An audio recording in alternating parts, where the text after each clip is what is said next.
Olá, meus amigos do canal Portugal Legal. Meu nome é Renato Koprowski, sou advogado e estamos aqui mais uma vez no canal Portugal Legal para lhes trazer algumas informações a respeito de Portugal, do Brasil, dos processos de imigração, de legalização e, em especial, hoje estaremos falando do despacho 7595A, ou seja, aquele despacho que a cada 15 dias é alterado, é retificado e que traz as informações a respeito daquilo que pode ou não pode uma pessoa que está no estrangeiro vir a Portugal ou aquele que está em Portugal sair de Portugal.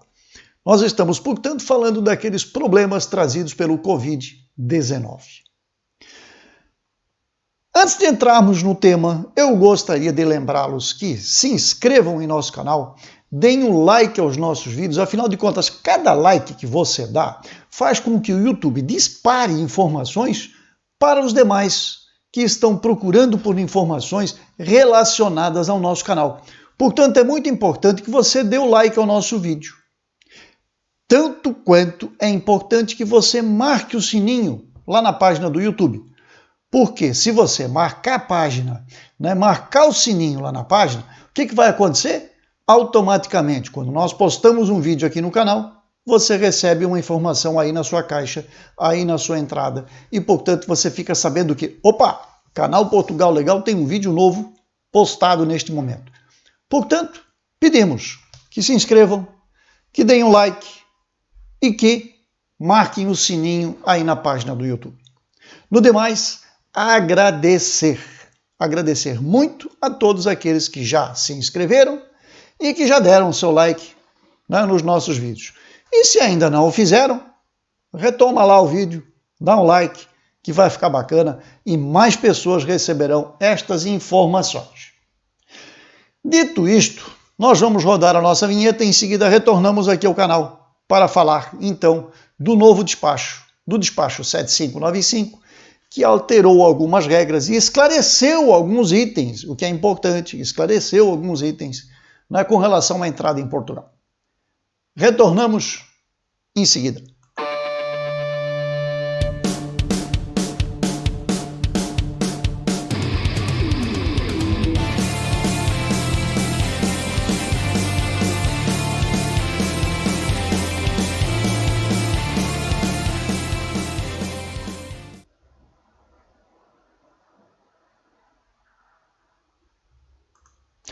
Olá, meus queridos seguidores, meus amigos do canal Portugal Legal. Como nós dissemos, nós temos informações novas.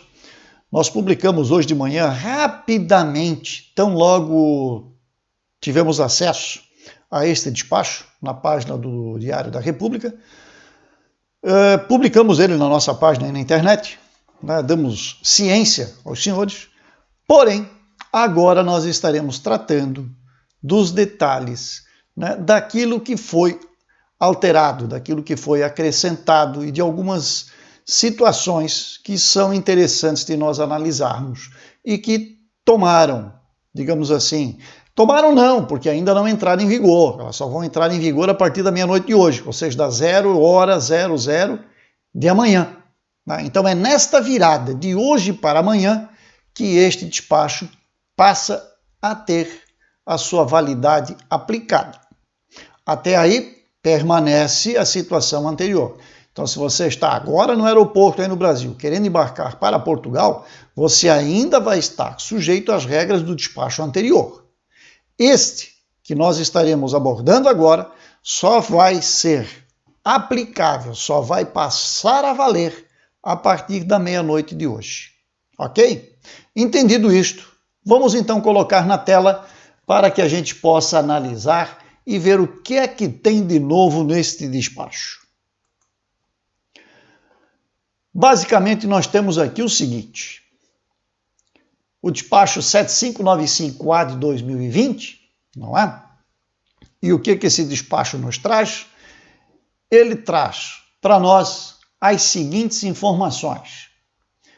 Nós temos aqui, nos vários itens deste despacho, a seguinte situação. Uma das informações. autorizar o tráfego aéreo com destino e a partir de Portugal de todos os voos de e para os países que integram a União Europeia, dos países associados ao espaço Schengen, que não fazem parte da União Europeia, mas são associados no espaço, que é Liechtenstein, Noruega, Islândia e Suíça, e do Reino Unido, nos termos do acordo de saída, né, da União Europeia e o Reino Unido, ou seja, do Brexit, não é? No número 2, ele diz o seguinte: autorizar os voos de e para países cuja situação epidemiológica esteja de acordo com a recomendação da União Europeia 2020/912 do Conselho de 30 de junho de 2020, respeitantes a ligações aéreas com Portugal e constantes da lista em anexo ao presente despacho, do qual faz parte integrante. Então nós vamos verificar o seguinte: quais são estes países, né? Além destes aqui. Vamos descer rapidamente aqui para o final deste despacho e nós vamos verificar que fazem parte, a partir de agora, Austrália, Canadá, China, Coreia do Sul, Geórgia, Japão, Marrocos, Nova Zelândia, Ruanda, Tailândia, Tunísia e Uruguai. Estes países agora estão autorizados, portanto, a terem voos diretamente para Portugal. O número 3 do nosso despacho diz o seguinte: autorizar o tráfego aéreo com destino e a partir de Portugal de todos os voos de e para países que não integram a União Europeia, que não sejam países associados ao espaço Schengen, exclusivamente para viagens essenciais. Aqui, exclusivamente para viagens essenciais, sem prejuízo do disposto nos números anteriores. No número 4, para efeitos do disposto no número anterior, que é o 3, consideram-se viagens essenciais, nos termos referidos na recomendação da União Europeia, 2020/912, designadamente as viagens destinadas a permitir o trânsito ou a entrada ou saída de Portugal de... E aqui começa a abrir o leque. Primeira letra A, cidadãos nacionais da União Europeia, nacionais de estados associados ao espaço Schengen, que nós vimos ali em cima, e membros das respectivas famílias, nos termos da Diretiva 2004/38 da Comunidade Europeia, do Parlamento e do Conselho, e nacionais de países terceiros com residência legal num Estado-membro da União Europeia. Portanto, se você tem residência legal na Espanha, mas o seu voo é Portugal, então você tem autorização para entrar. Se você tem autorização de residência legal na Alemanha, mas o seu voo é para Portugal, você também consegue entrar. Então, o que pode fazer a diferença aqui é países terceiros, né, mas com residência legal no Estado-membro da União Europeia. Se você não tiver residência legal, está fora. Letra B. Nacionais de países terceiros em viagem por motivos profissionais. Gente, aqui não é porque eu sou dono da empresa em Portugal que eu tenho direito a viajar. Aliás, ser dono de uma empresa em Portugal, só vou abrir um parênteses aqui. Você pode ter uma empresa em Portugal, mas você não tem visto e não tem residência em Portugal. Nada impede. Agora, se você tem uma empresa aberta aqui e tem residência legal aqui, porque você obteve o seu visto de empreendedor, né, quando resolveu abrir esta empresa. Aliás, a abertura da empresa é um pré-requisito para o visto. Então, veja, eu abro uma empresa, peço meu visto e venho a Portugal, vou ao CEF, peço autorização de residência com base no meu visto porque eu sou empresário. Este é o caminho legal, este é o caminho que deve ser percorrido para você ter uma empresa legalmente constituída em Portugal e poder entrar e sair do país. Alternativa 2 é você estar ilegal em Portugal, abrir uma empresa, pedir manifestação de interesse através da empresa, e esperar aquele tempo todo, que chega até 2 anos, para conseguir a tão esperada, né, autorização do CEF para você fazer a entrevista e depois você conseguir a sua residência. Mas veja que pode levar aí 90 dias, 120 dias. Nesta segunda hipótese, você estará levando 2 anos. Vamos lá, próximo item, estudo. Gente, estudo significa o seguinte: eu venho a Portugal como turista, arrumo uma inscrição numa instituição de ensino, vou pedir a minha residência. Esse é o meio, entre aspas, aqui eu vou chamar de tupiniquim, que nós temos de conseguir uma residência legal em Portugal através do estudo. Porque qual é o meio correto? O meio correto é você se inscrever em uma instituição de ensino, obter uma carta de aceitação e buscar o seu visto no consulado brasileiro. Este é o correto. Todo o restante são meios que o legislador português foi arrumando para que os estudantes conseguissem chegar a tempo de conseguirem frequentar, né, as aulas, né, frequentar a faculdade. Por quê? Porque às vezes o consulado está entupido de processos e não consegue resolver o caso deste estudante no tempo hábil. Às vezes o problema está na VFS. Então, o outro meio, que foi o primeiro que nós falamos, é uma enjambração. É uma possibilidade, mas não é o meio legal. Porém, se você conseguir demonstrar que tem o vínculo com uma unidade de ensino em Portugal, entendo eu, salvo, né, melhor entendimento, já tenho aí vários colegas no decorrer de todos esses dias que se pronunciaram a respeito, inclusive hoje, veementemente bateram nesta tecla e disseram que pode ou que não pode. Meu entendimento é, se eu tiver uma carta de aceitação, se eu tiver com toda a minha documentação em dia, e se eu tiver algum problema na obtenção do visto, que não é um problema causado pelo Covid ou por nada, é um problema do consulado e da VFS, eu tenho um compromisso de estudo em Portugal. Portanto, eu estaria na condição de poder entrar. Mas este é o meu entendimento. O entendimento de colegas pode ser diversos, e o entendimento, por pior que possa ser, do cidadão que está lá no aeroporto no Brasil e que vai analisar seus documentos, em que pese que ele não pode legislar e não pode inventar aquilo que não está no decreto, no despacho e na lei, mas ele pode debarrar. Então, estas situações não estão claras. O legislador, quando faz esses despachos, não é claro no meu modo de pensar, né? Ressalvado isto aqui mais uma vez, porque eu acredito e sou da opinião de que isto deveria de estar esmiuçado para que não tenhamos problemas com a interpretação, porque a interpretação aqui é muito aberta. A mesma coisa acontece no item seguinte, de reunião familiar. O que é uma reunião familiar, afinal de contas? Reunião familiar pode ser qualquer coisa. Reunião familiar pode ser uma festa de aniversário, um casamento, um batizado, qualquer coisa é uma reunião familiar. Portanto, a reunião familiar aqui também é um termo, no meu modo de entender, muito aberto. Já gerou muitas discussões, já gerou muitos problemas na hora de embarque, na hora de interpretação aí do embarque. Eu entendo que, de acordo com a diretiva da União Europeia, né, existem laços familiares que estão abrangidos aqui, que se enquadram nesta reunião, mas eu sinceramente diria que mereceria aqui um tratamento um pouco melhor por parte do legislador português no momento em que ele coloca isto aqui.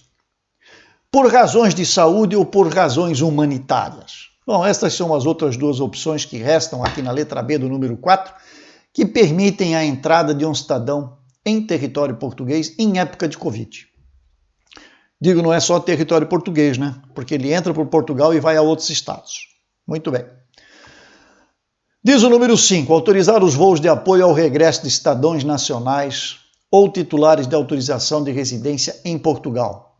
bem como de natureza humanitária, que tenham sido reconhecidos pelos serviços competentes da área governativa nos negócios estrangeiros e pelas autoridades competentes em matéria de aviação civil, e bem assim, os voos destinados a permitir o regresso aos respectivos países de cidadãos estrangeiros que se encontrem em Portugal, desde que tais voos sejam promovidos pelas autoridades competentes de tais países. São aqueles voos de repatriamento, não é? Número 6. Os passageiros dos voos referidos no número 3 está aqui em cima, autorizar o tráfego aéreo com destino a Portugal dos voos e para os países que não integram a União Europeia, que não sejam países associados ao espaço, exclusivamente para viagens essenciais. Né? Então, este aqui está falando daquele lá, que é o número 3, à exceção dos passageiros em trânsito que não obrigue a abandonar as instalações aeroportuárias, tem de apresentar, antes do embarque, o comprovativo de realização do teste laboratorial RT-PCR. Isso aqui é uma coisa que também gerou muita dúvida no início. Finalmente colocaram aqui. Finalmente. Né? Porque isto também era uma coisa que era subjetiva, porque não se especificava exatamente o teste. Muita gente perguntou isto. Para rastreio da infecção, né? Pelo SARS-CoV-2, ou seja, Covid-19. Com resultado negativo realizado nas 72 horas anteriores ao momento do embarque, sem o qual não poderão embarcar. Gente, isso aqui também é outra, eu diria pegadinha, né? Como me lembro muito bem das aulas na época da graduação, sempre tinha uma pegadinha na prova. Isso aqui é outra pegadinha, 72 horas antes do embarque, é difícil de conseguir nos países, vamos dizer assim, no Brasil, né? Para não dizer outra coisa, no Brasil é difícil de conseguir em 72 horas anteriores ao embarque este tipo de exame. Tá? Todo mundo tem reclamado disto também. 72 horas pode ser feito aqui na Europa, mas fora daqui é difícil.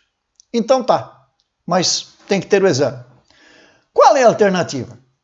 Número 7, os cidadãos nacionais e cidadãos estrangeiros com residência legal em território nacional e seus familiares, bem como o pessoal diplomático colocado em Portugal, que sejam passageiros em voos nos termos dos números 3 e 5, que, excepcionalmente, não sejam portadores de comprovativo da realização de teste laboratorial para despiste da infecção do Covid-19, com resultado negativo, nos termos do número anterior à chegada no território nacional, são encaminhados pelas autoridades competentes para a realização do referido teste às expensas próprias. Significa, toda esta gente que, chegando aqui, eu sou brasileiro, portanto eu sou um estrangeiro, mas eu tenho residência legal em Portugal, mas eu não fiz o teste no Brasil.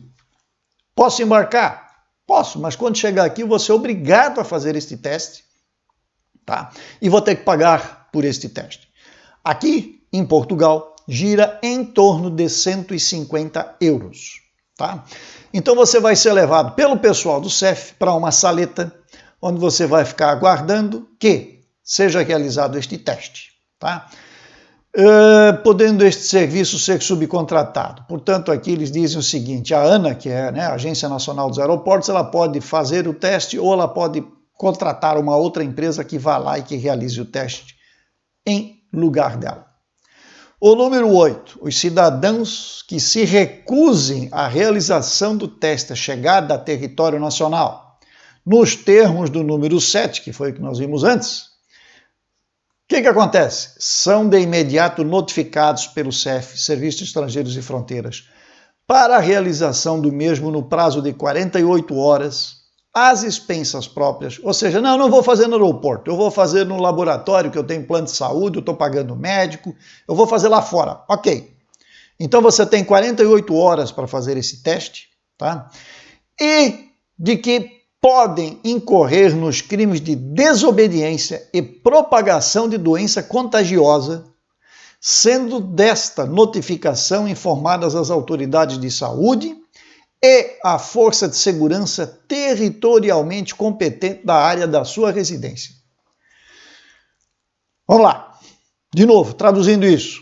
Se você chegar aqui negar-se a fazer o teste na hora de chegada no aeroporto, lógico, você já tem que ter residência, você tem que ser cidadão europeu, ou você tem que ser um português que está retornando do exterior. Você vai fazer esse teste. Não fez na entrada, você vai ser obrigado a fazer aqui. Caso você se negue a fazer aqui, você tem de assinar um documento perante o CEF, de que em 48 horas você irá apresentar este resultado deste teste. E se for negativo, você vai ter que ficar o quê? Confinado no endereço que você vai ter que declinar, ou seja, informar para o CEF no momento da chegada.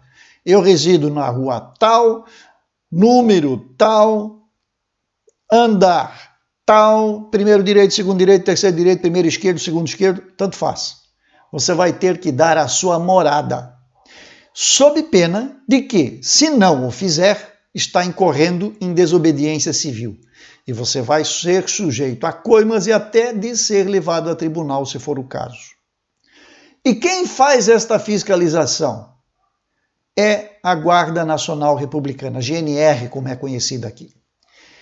E, gente, brasileiro não está muito acostumado a isso não, mas eu vou dizer para vocês o seguinte, o GNR passa sim. E controla sim, tá? Então não pense que você vai dizer não faço, eu faço depois e eu vou sair do endereço. Eles não avisam dia e hora que vão controlar a sua residência. Aleatoriamente eles vão tocar a campainha e vão perguntar, fulano está? Se apresente. Já tem resultado? Não, não tem. Ou se tem é negativo, se tem é positivo. Se for positivo vai continuar confinado. E eles vão continuar lhe visitando, até que você tenha testes comprovativos de que não está mais contaminado. Isto é fato. Portanto, não se iludam de que vão conseguir driblar, né, o pessoal da GNR. Não é verdadeiro isso.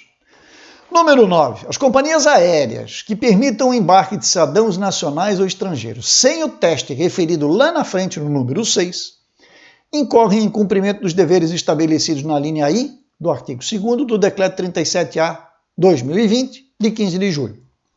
Lá neste decreto foram determinadas coimas, multas, para as companhias aéreas que permitem que passageiros embarquem sem o referido teste. Conforme está disposto também no número 2 do artigo 3º deste decreto-lei. Número 10. É excepcionada a aplicação de coimas previstas no número anterior no embarque de cidadãos nacionais e de cidadãos estrangeiros com residência legal em território nacional sem o referido no número 6, nos voos com origem em países africanos, de língua oficial portuguesa, e nos voos de apoio ao regresso de cidadãos nacionais ou titulares de autorização de residência em Portugal ou de natureza humanitária. Portanto, esta multa aqui, que falava o número anterior, no número 9, ela não vai ser aplicada à companhia aérea se, no embarque de cidadão nacional e de cidadão estrangeiro com residência legal em território nacional. Tá? Então, se eu tenho uma autorização de residência em Portugal, eu não vou causar nenhum prejuízo à companhia aérea. Ela pode deixar que eu embarque sem apresentar o teste lá no Brasil, só que eu vou ser obrigado a fazer o teste aonde? Aqui em Portugal, quando eu chegar. Mas, pelo menos neste caso, a companhia aérea não vai ser responsabilizada. Número 11. Os passageiros referidos no número 7 e 8 devem permanecer na residência ou em alojamento por sindicato até notificação do resultado negativo. Isso nós já tínhamos conversado há pouco, não é? Quando nós dissemos que você é controlado e é monitorado pela polícia, sob pena de incorrer no crime de propagação de doença contagiosa. 12. Aos cidadãos estrangeiros que embarquem sem o teste referido no número 6 ou cujo trânsito obrigue a abandonar as instalações aeroportuárias, deve ser recusada a entrada em território nacional, sendo a companhia objeto de processo contra ordenação, previsto no artigo 3º do decreto. Tá? Então, se eu sou estrangeiro, embarco no território lá, né, lá no Brasil, sem o teste, tá? E cujo trânsito obrigue a abandonar as instalações aeroportuárias. Por quê? Eu saio, porque se eu sou um cidadão que tenho residência legal na Espanha, estou aqui, não fiz o teste lá fora, mas eu não saio do aeroporto, pego o meu outro avião, o meu outro voo e vou à Espanha, este cidadão aqui, tá, não é enquadrado na situação anterior. Só que é negada a entrada dele aqui. E neste caso, a companhia aérea vai ser multada. Então, um artigo aqui está levando ao complemento do outro. 13. As medidas sanitárias aplicáveis aos países referidos no número 1 e 2 são reavaliadas em função das decisões tomadas pelos respectivos países. Portanto, aqueles países que entram ou não entram na lista, não é? Elas são sempre reavaliadas e estão diretamente relacionadas com o problema aí, na origem, e não aqui. Portugal pode não ter problema nenhum. Mas se o Brasil estiver com o problema da forma como está e isto não se resolver, não é, em um tempo adequado, eu não vou nem dizer a curto prazo, porque a curto prazo isso não vai se resolver, nós já sabemos disso, isso ainda vai levar algum tempo. Então, isto é avaliado. Então, pode acontecer o que aqui? Mais e mais países serão liberados e o Brasil continua com restrições. As interdições, número 14, que resultem do presente despacho não são aplicáveis a aeronaves do Estado das Forças Armadas. Tá? Aqui não mudou nada. E aqui no número 15 também diz que os ministros podem avaliar e reavaliar e entrar com outras medidas. E no 16, que é o último item, nós temos então que isto aqui entra em vigor a 0 hora do dia 1º de agosto, portanto, na virada de hoje para amanhã, e isto vai ficar sendo considerado como válido até as 23 horas e 59 minutos do dia 15 de agosto. Portanto, no dia 16 de agosto, na virada de 15 para 16, teremos um novo decreto com novas regras e novas instruções. O que fica claro aqui, neste despacho, são algumas situações bastante distintas. Primeiro, delimitar o tipo do teste a ser feito. Segundo, não mudou nada para quem quer fazer turismo. Portugal não vai aceitar turismo vindo do Brasil, vindo de qualquer outro lugar, a não ser os países que estão liberados e seguem na lista ali embaixo. Tá? Para estes, continua. Eu vou deixar depois também no link na descrição do vídeo aqui a íntegra deste despacho, tá? Para que os senhores possam fazer essa leitura com toda a calma, com toda a cautela e analisarem e tirarem suas dúvidas. E se ainda tiverem muitas dúvidas, ok, entre em contato, à medida do possível a gente vai esclarecendo. Então nós temos aqui a abertura para alguns países, a permanência do fechamento do turismo, principalmente no caso do Brasil, nos demais países já está liberado. Nós temos a situação da aplicação de multa, nós temos a aplicação da possibilidade do cidadão que é português ou de que tem autorização de residência legal em Portugal adentrar ao território português sem ter feito o tal do teste, caso ele se negue, mas ele está sujeito a uma coima. Nós temos a situação daquele outro cidadão que tem autorização de residência legal em Portugal, não conseguiu fazer o teste no Brasil, mas ele pode fazer o teste aqui em Portugal, também lhe é permitido. Ou seja, já houve aqui uma flexibilização por parte do Estado português no sentido de permitir certas entradas. Mas notem, é apenas isto. Eu, como dito lá no início do nosso vídeo, ainda acredito e ainda acho, diz um colega meu de profissão que tudo que eu acho não é meu, porque já tinha dono ou ainda tem dono, eu só estou achando. Não é? Saudações ao meu colega. E é desta forma, né? Portanto, é desta forma que eu interpreto. E eu interpreto que deveria de ser mais específico, deveria de ser um pouco mais abrangente nos pormenores, para evitar que o agente lá no aeroporto brasileiro, lá na origem, tome decisões que podem ferir, veja, podem ferir o direito do passageiro. Por quê? Porque o cidadão que está lá no guichê de atendimento no aeroporto não é legislador, não é ele que cria a lei, não é ele que tem a função de interpretar a lei. Ele está lá para aplicar a lei. Isto é diferente. Portanto, eu ainda sou da opinião que estes despachos deveriam de ser mais objetivos. Né? Deveriam de dizer o que efetivamente é aquilo que ele quer dizer que seja. Porque esse negócio de deixar nas entrelinhas, com todo respeito, que merece o legislador português, mas não é claro o suficiente. Minha opinião pessoal. Ressalvo aqui qualquer outro entendimento, respeito qualquer outro entendimento, mas minha opinião é esta. Senhores, demorou um pouco, tá? Mas o vídeo de hoje era necessário, eu acredito que se fazia necessário comentar nesses termos e nestas condições. Não foi ao ar antes, porque hoje a gente resolveu fazer o vídeo mais tarde. Nossos colegas aí já se anteciparam, já discutiram, já trouxeram uma série de informações. Eu sei que muitos dos que nos acompanham também acompanham os outros canais, mas com calma e cautela nós também chegamos lá. Dito tudo isto, eu quero então passar aos senhores a minha satisfação em tê-los como seguidores, desejar a todos muito sucesso, muito boa sorte com seus projetos, muita cautela, muita paciência, porque o Covid, uma hora ou outra, ele passa. E nós vamos nos encontrar mais cedo, mais tarde. Um grande abraço a todos e até a próxima.